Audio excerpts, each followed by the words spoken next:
Quick 25ಗೆ ಸ್ವಾಗತ. ನಾನು ಮಾಲ್ತೇಶ್. ಈ ಕ್ಷಣದ ಟಾಪ್ 25 ಸುದ್ದಿಯನ್ನು ಬನ್ನಿ ಕ್ವಿಕ್ ಆಗಿ ನೋಡ್ಕೊಂಬೋಣ. ರಾಜ್ಯಪಾಲರು ಸಂವಿಧಾನದ ಗಾಂಭೀರ್ಯವನ್ನ ಎತ್ತಿ ಹಿಡಿದಿದ್ದಾರೆ ಅಂತ ಸಿಎಂ ಸಿದ್ದರಾಮಯ್ಯ ಹೇಳಿದ್ದಾರೆ. ಬೇರೆ ರಾಜ್ಯಪಾಲರು ಅವರ ಮೂಗಿನ ನೇರಕ್ಕೆ ಮಾತನಾಡ್ತಾರೆ, ಆದರೆ ನಮ್ಮ ರಾಜ್ಯಪಾಲರು ನಮ್ಮ ಆಡಳಿತವನ್ನ ನೋಡಿದ್ದಾರೆ, ನಮ್ಮ ಕಾರ್ಯಕ್ರಮ ನೋಡಿದ್ದಾರೆ, ಅವರ ಸ್ಥಾನದ ಗೌರವ ಎತ್ತಿ ಹಿಡಿಯೋ ಕೆಲಸ ಮಾಡಿದ್ದಾರೆ ಅಂತ ಹೊಗಳಿದ್ದಾರೆ. ಲೋಕಸಭೆಯಲ್ಲಿ 20 ಸ್ಥಾನ ಗೆಲ್ತೀವಿ ಅಂತ ಸಿಎಂ ಸಿದ್ದರಾಮಯ್ಯ ಹೇಳಿದ್ದಾರೆ. ಬಿಜೆಪಿ ಅವ್ರ ರೀತಿ 28 ಸ್ಥಾನವನ್ನು ಗೆಲ್ತೀವಿ ಅಂತ ಸುಳ್ಳು ಹೇಳೋಕ್ ಹೋಗಲ್ಲ.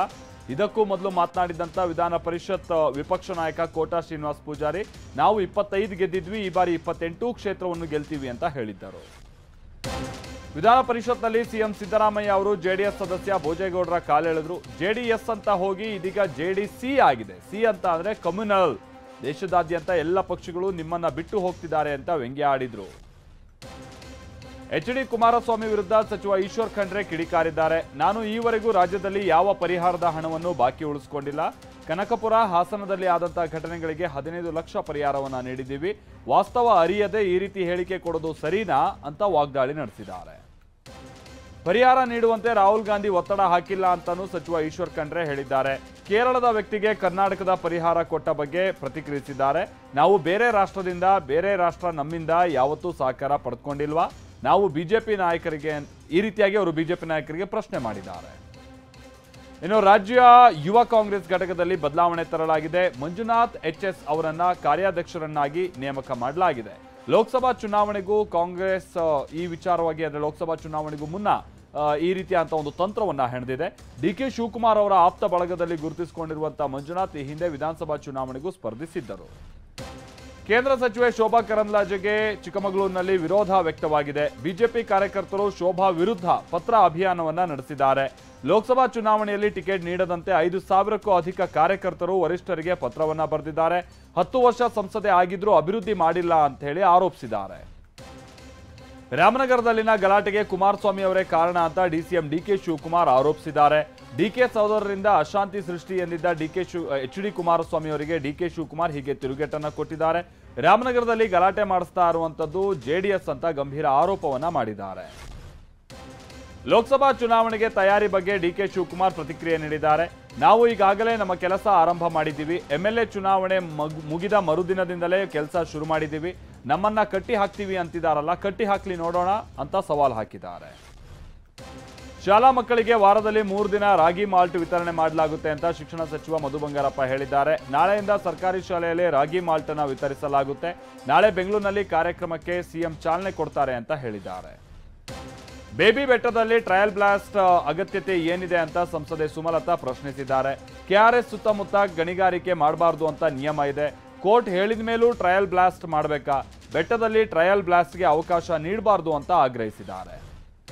ಭಾರತ್ ಬ್ರ್ಯಾಂಡ್ ದಿನಸಿ ಬೆಂಗಳೂರಿನಲ್ಲಿ ಬೇಡಿಕೆಗೆ ತಕ್ಕಂತೆ ಸಿಗ್ತಾ ಇಲ್ಲ. ಅಕ್ಕಿ ಸೇರಿ ಇತರೆ ದಿನಸಿ ವಿಳಂಬ ಆಗ್ತಾ ಇರೋದಕ್ಕೆ ಜನ ಬೇಸರ ವ್ಯಕ್ತಪಡಿಸಿದ್ದಾರೆ. ಕೇಂದ್ರ ಸರ್ಕಾರ ಪೂರ್ವ ಸಿದ್ಧತೆ ಇಲ್ಲದೆ ಯೋಜನೆಯನ್ನ ಜಾರಿಗೆ ತಂದಿದೆ ಅಂತ ಜನ ಬೇಸರವನ್ನ ಹೊರಹಾಕಿದ್ದಾರೆ. ಸುಪ್ರೀಂ ಕೋರ್ಟ್ನ ಹಿರಿಯ ನ್ಯಾಯವಾದಿ ಫಾಲಿ ಎಸ್ ನಾರಿಮನ್ ಅವರ ನಿಧನಕ್ಕೆ ಸಿಎಂ ಸಂತಾಪವನ್ನ ಸೂಚಿಸಿದ್ದಾರೆ. ಕೃಷ್ಣಾ ಕಾವೇರಿ ನದಿಗಳ ಜಲ ಹಂಚಿಕೆ ವಿವಾದದಲ್ಲಿ ರಾಜ್ಯದ ರೈತರಿಗೆ ನ್ಯಾಯ ಸಿಕ್ಕಿದ್ರೆ ಅದರಲ್ಲಿ ನಾರಿಮನ್ ಅವರ ಕೊಡುಗೆ ದೊಡ್ಡದಿದೆ. ಕನ್ನಡಿಗರ ಮನಸ್ಸಿನಲ್ಲಿ ನಿಮ್ಮ ನೆನಪು ಸದಾ ಹಸಿರಾಗಿರುತ್ತೆ ಅಂತ ಟ್ವೀಟ್ ಮಾಡಿದ್ದಾರೆ. ಮಕ್ಕಳ ದಾಹ ನೀಗಿಸೋಕೆ ಮುಂದಾದ ಮಹಿಳೆಗೆ ಅಧಿಕಾರಿಗಳಿಂದ ವಿಘ್ನ ಎದುರಾಗಿದೆ. ಉತ್ತರ ಕನ್ನಡದ ಶಿರಸಿಯ ಗೌರಿ ಅನ್ನೋರು ಅಂಗನವಾಡಿ ಮಕ್ಕಳಿಗಾಗಿ ಬಾವಿಯೊಂದನ್ನ ತೋಡ್ತಾ ಇದ್ರು. ಆದ್ರೀಗ 20 ಅಡಿಗೂ ಹೆಚ್ಚು ಆಳ ತೋಡಿದ್ದಂತ ಬಾವಿಗೆ ಅಧಿಕಾರಿಗಳು ತಡೆ ಒಡ್ಡಿದ್ದಾರೆ. ಜೀವ ಬಿಟ್ಟರು ಬಾವಿ ತೆಗೆಯೋದನ್ನ ನಿಲ್ಲಿಸೋದಿಲ್ಲ ಅಂತ ಗೌರಿ ಹೇಳಿದ್ದಾರೆ. ಯಾದಗಿರಿ ನಗರಸಭೆ ಅಧಿಕಾರಿಗಳು ಅಕ್ರಮ ತೆರವು ಕಾರ್ಯಾಚರಣೆ ನಡೆಸಿದ್ದಾರೆ. ಫುಟ್ಪಾತ್ ಮೇಲಿದ್ದ ಗೂಡಂಗಡಿಗಳನ್ನ ನಾಶ ಮಾಡಿದ್ರು. ನಗರದ ಸರ್ಕಾರಿ ಡಿಗ್ರಿ ಕಾಲೇಜ್ ಹಾಗೆ ತಹಶೀಲ್ದಾರ್ ಜೊತೆಗೆ ರೈಲ್ವೆ ನಿಲ್ದಾಣದ ರಸ್ತೆಗಳಲ್ಲಿ ತೆರವು ಕಾರ್ಯಾಚರಣೆ ನಡೆಸಲಾಗಿದೆ. 300ಕ್ಕೂ ಅಧಿಕ ಗೂಡಂಗಡಿಗಳನ್ನ ತೆರವು ಮಾಡಲಾಗಿದೆ. ನೂರಾರು ಕೋತಿಗಳು ಆಹಾರ ಅರಸಿ ನಾಡಿಗೆ ದಾಂಗುಡಿ ಇಟ್ಟಿವೆ. ಚಾಮರಾಜನಗರದ ಕೊಯಂಬತ್ತೂರು ರಾಷ್ಟ್ರೀಯ ಹೆದ್ದಾರಿಯಲ್ಲಿ ಬೀಡು ಬಿಟ್ಟಿವೆ. ಈ ರಸ್ತೆ ಮಾರ್ಗವಾಗಿ ಹೋಗುವ ತರಕಾರಿ ವಾಹನಗಳಿಗಾಗಿ ಕಾಯ್ತಾ ಇರುತ್ತವೆ. ಕೊಳೆತ ಹಣ್ಣು ತರಕಾರಿಯನ್ನ ತಿಂದು ಹೊಟ್ಟೆ ತುಂಬಿಸಿಕೊಳ್ತಾ ಇವೆ. ಆಹಾರಕ್ಕಾಗಿ ವಾಹನ ಸವಾರರನ್ನೇ ಆಶ್ರಯಿಸಿವೆ. ರಾಹುಲ್ ಗಾಂಧಿ ಕೃಷ್ಣ ಎಂದು ಬಿಂಬಿಸುವ ಪೋಸ್ಟರ್ ಅನ್ನ ಅಳವಡಿಸಲಾಗಿದೆ. ಉತ್ತರ ಪ್ರದೇಶದ ಕಾನ್ಪುರದಲ್ಲಿ ಘಟನೆ ನಡೆದಿದೆ. ರಾಹುಲ್ ಗಾಂಧಿಯನ್ನ ಕೃಷ್ಣನಂತೆ, ಯುಪಿ ಕಾಂಗ್ರೆಸ್ ಮುಖ್ಯಸ್ಥ ಅಜಯ್ ರೈ ಅವರನ್ನ ಅರ್ಜುನನಂತೆ ಬಿಂಬಿಸಲಾಗಿದೆ. ಭಾರತ್ ಜೋಡೋ ನ್ಯಾಯಯಾತ್ರೆ ಹಿನ್ನೆಲೆಯಲ್ಲಿ ಈ ರೀತಿಯಾದಂಥ ಪೋಸ್ಟರ್ಗಳು ಕಂಡು ಬರ್ತಾ ಇದೆ. ಭಾರತ್ ಜೋಡೋ ನ್ಯಾಯ ಯಾತ್ರೆ 66ನೇ ದಿನಕ್ಕೆ ಕಾಲಿಟ್ಟಿದೆ. ಉತ್ತರ ಪ್ರದೇಶದ ಉನ್ನಾವೋದಿಂದ ಯಾತ್ರೆ ಆರಂಭಗೊಂಡಿದೆ.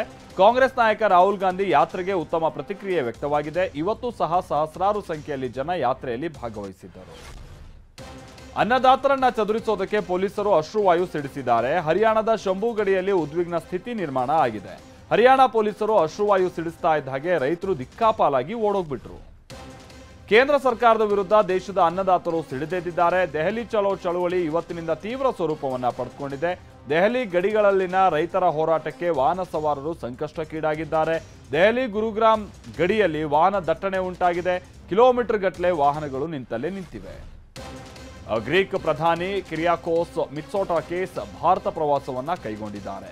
ಇವತ್ತಿನಿಂದ 3 ದಿನ ನಡೆಯಲಿರುವಂತಹ ರೈಸಿನಾ ಡೈಲಾಗ್ 2024ರಲ್ಲಿ ಮುಖ್ಯ ಅತಿಥಿಯಾಗಿ ಹಾಗೆ ಮುಖ್ಯ ಭಾಷಣಕಾರರಾಗಿ ಅವರು ಕಾರ್ಯನಿರ್ವಹಿಸುತ್ತಾರೆ. ಆರ್ಥಿಕ ಉತ್ತೇಜನ ನೀಡುವ ಚರ್ಚೆಗಾಗಿ ನಾವು ಎದುರು ನೋಡ್ತಾ ಇದ್ದೀವಿ ಅಂತ ಗ್ರೀಕ್ ಪ್ರಧಾನಿ ಹೇಳಿದ್ದಾರೆ. ದರ್ಶನ್ ಹಾಗೆ ಉಮಾಪತಿ ಅವರ ಮಧ್ಯೆ ಕಾಟೇರ ಟೈಟಲ್ ಫೈಟ್ ಜೋರಾಗಿದೆ. ದರ್ಶನ್ ವಿರುದ್ಧ ನೋಟಿಸ್ಗೆ ಉಮಾಪತಿ ಚಿಂತನೆ ನಡೆಸಿದ್ದಾರೆ ಅನ್ನೋದು ತಿಳಿದು ಬಂದಿದೆ. ದರ್ಶನ್ ಬಳಸಿರುವಂತಹ ಪದಕ್ಕೆ ನನ್ನ ಆಕ್ಷೇಪ ಇದೆ. ಪ್ರಕರಣ ಮುಂದುವರಿಸೋದಕ್ಕೆ ಇಷ್ಟ ಇಲ್ಲ. ವಕೀಲರ ಜೊತೆ ಚರ್ಚಿಸಿ ಮುಂದುವರಿಸೋದಾಗಿ ಉಮಾಪತಿ ಅವರ ಆಪ್ತ ಮೂಲಗಳು ಟಿವಿ9ಗೆ ತಿಳಿಸಿದೆ.